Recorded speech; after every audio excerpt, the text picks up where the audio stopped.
when you come down with a cold or flu, what will you do? Probably you take paracetamol to reduce discomfort. And if you have some bacterial infections, if you think you have a bacterial infection, like a very nasty cough or stuffed nose, you might go to your home doctor and you get antibiotics. And also, I have now a little bit of cold, so it's actually maybe the good timing.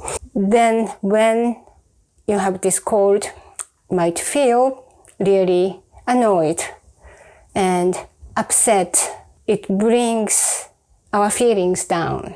And also probably angry, and maybe anxiety kicks in if you have other chronic illness or something like that.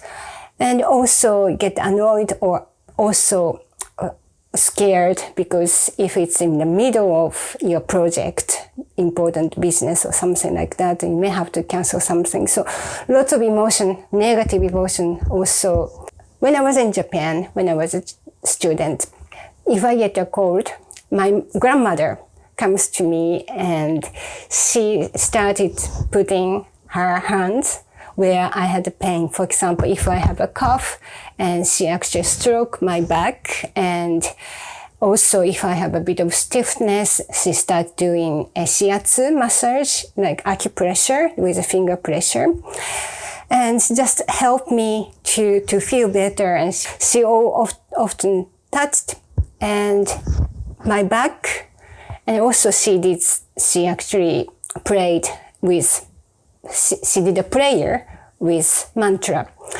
And that was really, really soothing.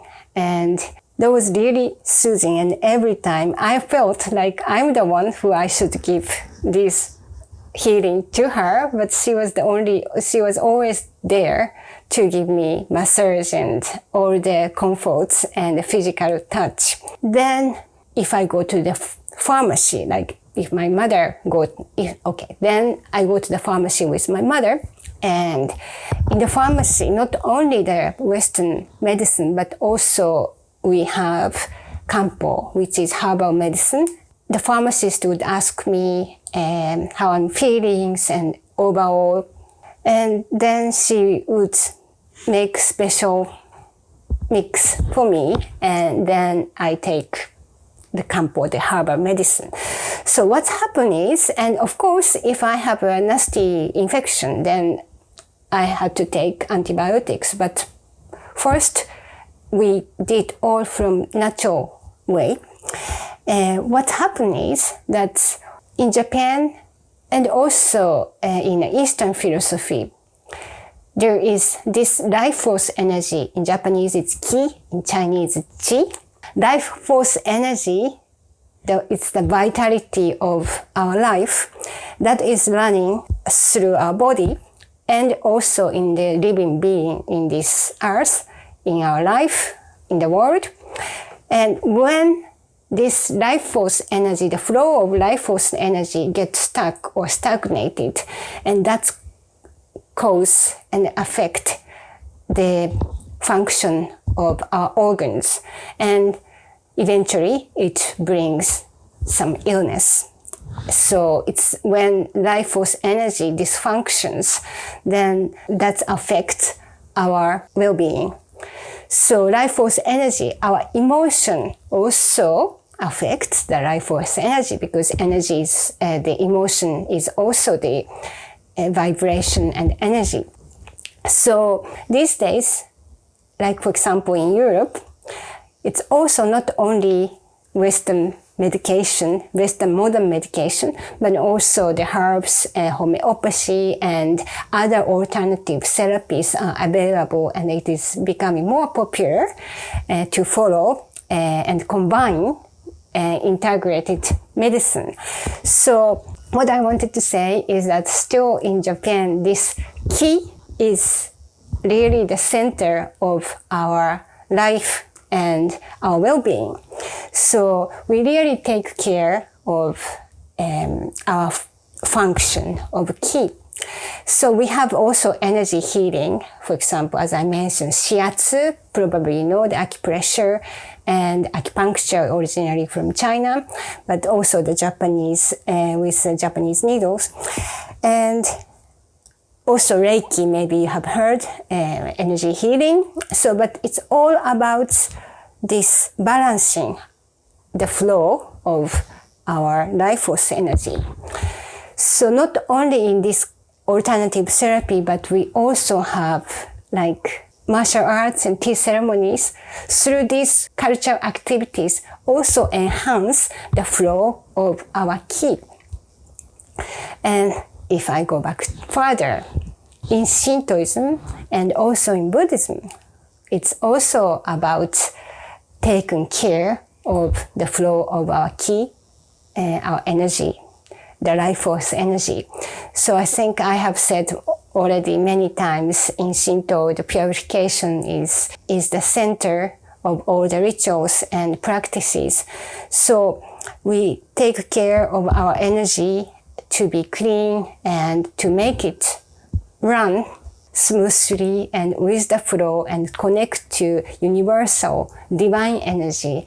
And this is about the entire energy healing. Also, when we look into Japanese language, it is really amazing. Some of the vocabulary, we have so many vocabulary using this ki. I can categorize into three. One is to describe our feelings, our mood. And the second is about attention, to be attentive. And the third one is to describe atmosphere. So the one, for example, genki is our vitality. So we say genki means how are you, but also gen and ki.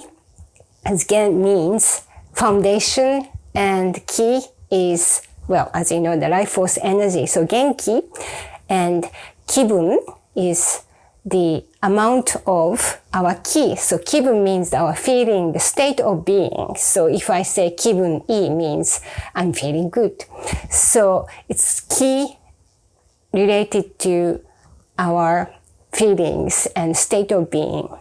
And secondly, if we say ki o tsukeru means ki, so put attention means like attentive, to be careful. That's also we use ki. So not, well, it's a life force energy, but also our attention. It becomes our attention as well.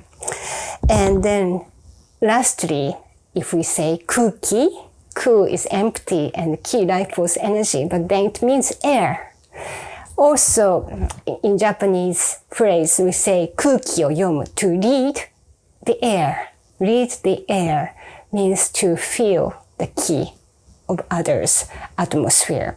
So, ki, the life force energy, is in our communications, the way we communicate with others, and also really unconsciously we are always living with this ki in our mind and heart and everything. So when it comes to energy healing, maybe some of you maybe feels really foreign or totally some different word, but in Japanese life, ki is really something that we every day we are aware and we are using, and then also we put into practice when we have discomfort in our body and illness, and these times we use some alternative energy healing, which is integrated